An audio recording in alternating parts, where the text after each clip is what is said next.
안녕하세요, 제이제입니다. 오늘은 남자친구와의 잠자리를 더 화끈하게 만드는 방법에 대해서 말씀드려 볼게요. 그럼 바로 시작할게요.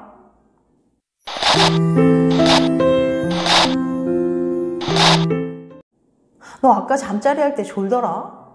잠자리도 하다 보면 익숙해지기 마련이죠.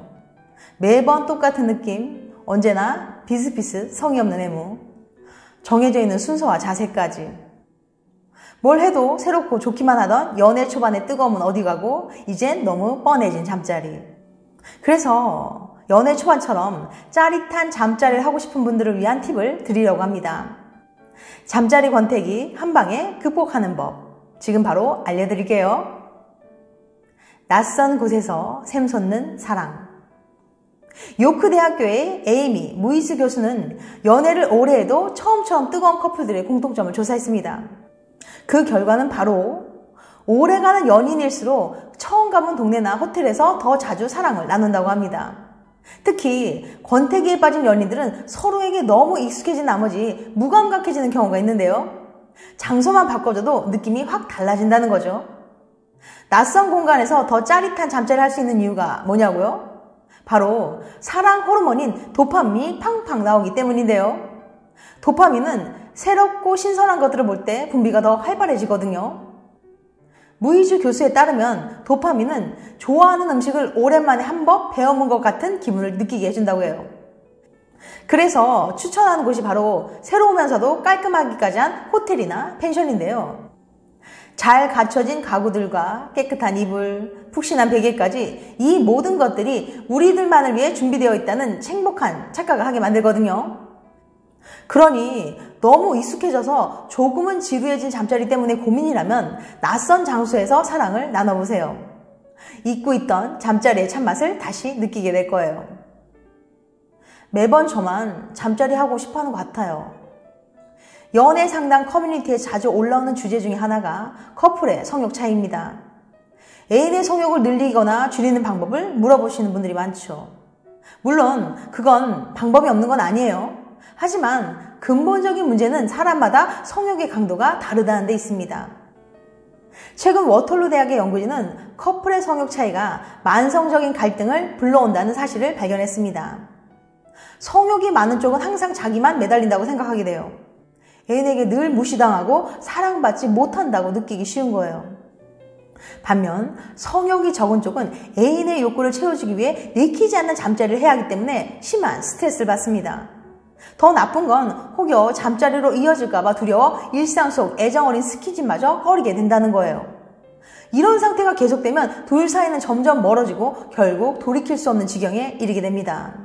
그러니 성욕 차이는 관계를 서서히 병들게 하는 독이라고 할 수 있죠. 해결책.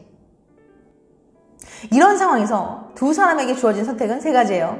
첫 번째, 헤어진다. 두 번째, 계속 다투며 불행한 관계를 유지한다. 세 번째, 잠자리 빈도를 협상한다. 2번을 선택하고 싶은 분들은 아마 없을 거예요. 결국 관계를 유지하는 유일한 방법은 원하는 잠자리 빈도를 솔직하게 털어놓고 1대1 협상을 하는 것뿐인데요. 남사스럽게 그런 얘기를 어떻게 꺼내냐고요? 관계가 망가지는 것보다는 잠시 민망한 게 훨씬 낫습니다. 부끄러워하지 말고 기회를 봐서 얘기를 꺼내보세요. 사실은 상대방도 당신의 마음을 이미 알고 있을 거예요. 단, 한 가지 주의하실 점이 있는데요. 36년 동안 성상담을 해온 전문가 마이클 캐스먼은 잠자리 빈도 협상을 할 때 절대로 비난하거나 경멸하는 반응을 보이지 말라고 합니다. 상대의 성욕이 자신과 다를 때 사람들은 자기가 정상이고 상대가 비정상적이라고 생각하기 쉬워요. 성욕이 적은 상대에게는 바람난 거 아니냐? 날 사랑하지 않는 거 아니냐? 남들은 매일 한다는데 이런 식으로 얘기해서는 안 됩니다. 마찬가지로 성욕이 많은 상대에게 그렇게 많이 하자니 짐승이냐? 내가 네 욕구 풀어주는 도구냐? 이러려고 나 만나냐? 라는 식으로 얘기해서도 안 돼요. 성욕의 강도는 원래 사람마다 다릅니다. 둘 다 정상임을 인지하고 대화를 나눠야 제대로 된 합의에 도달할 수 있어요. 횟수는 몇 번이 좋을까? 그러면 뭘 기준으로 잠자리 빈도를 정하면 될까요? 정해진 원칙 같은 건 없지만 만 45세 이하 커플의 평균 빈도는 주 1회라고 합니다. 일단 이걸 기준으로 삼고 두 사람이 원하는 빈도의 평균을 중심으로 얘기해보는 거예요. 예를 들어 남자는 주 2회, 여자는 월 1회를 원한다면 주 1회나 월 2회 정도로 하는 게 좋겠죠. 하지만 그 기준을 강박적으로 지켜들면 도리어 역효과가 날 수 있겠죠. 한번 협상을 했다고 해서 무슨 십계명처럼 여길 필요는 없습니다. 생일이나 특별한 기념일에는 보너스로 잠자리를 할 수도 있는 거고요. 몇 주나 몇 달 해본 다음 빈도를 조정하는 것도 얼마든지 괜찮습니다. 달력에 날짜를 적어두자. 잠자리는 사실 분위기가 잡히면 자연스럽게 이루어지는 게 제일 좋죠. 하지만 연애 초의 뜨거운 기간이 지나고 나면 그런 자연스러운 잠자리는 사라지기 쉬워요. 특히 성욕 차이가 뚜렷한 커플의 경우에는 알아서 분위기 잡히길 기대했다간 섹스리스로 갈 가능성이 커질 뿐입니다. 그래서 성치료 전문가들은 대부분 관계를 가질 날짜를 미리 잡으라고 합니다. 이렇게 하면은 성욕이 많은 사람은 언제 잠자리를 할지 알고 있으니 끊임없이 말다툼을 벌이거나 애인을 괴롭히지 않아도 되죠.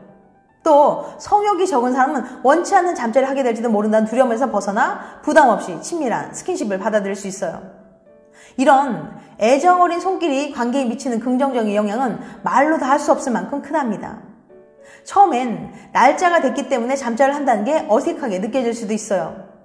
하지만 그렇게 약속을 지키면서 얼마간 시간을 보내다 보면 어느새 긴장감이 풀려서 잠자리를 더 편하게 생각하고 즐기게 될 수 있을 거예요.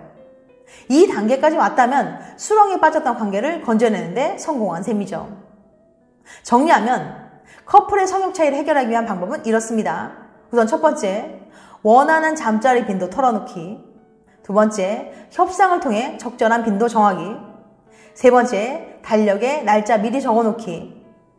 성욕 차이 때문에 고민하는 분들 조금이라도 도움이 되셨길 바랍니다. 아빠가 되면 남자도 철든다. 난 아직 어린애나 다름없는데 나중에 좋은 아빠가 될 수 있을까요? 걱정하지 마세요. 철없던 남자들도 때가 되면 부쩍 어른스러워진답니다. 아빠가 되는 순간 테스토스테론이 내려가기 때문인데요. 충동적이고 욕구를 제어하지 못하는 성향이 바로 테스토스테론 때문인데 아이가 태어나면 그 수치가 확 떨어집니다. 내 아이에 대한 애착이 생기기 때문이에요. 테스토스테론과 애착은 반비례 관계일 때가 많거든요. 한 연구에 따르면 아이를 안고 있기만 해도 테스토스테론이 떨어진다고 하니 아이를 마음껏 사랑해주기만 해도 믿음직한 아빠가 되실 수 있을 거예요.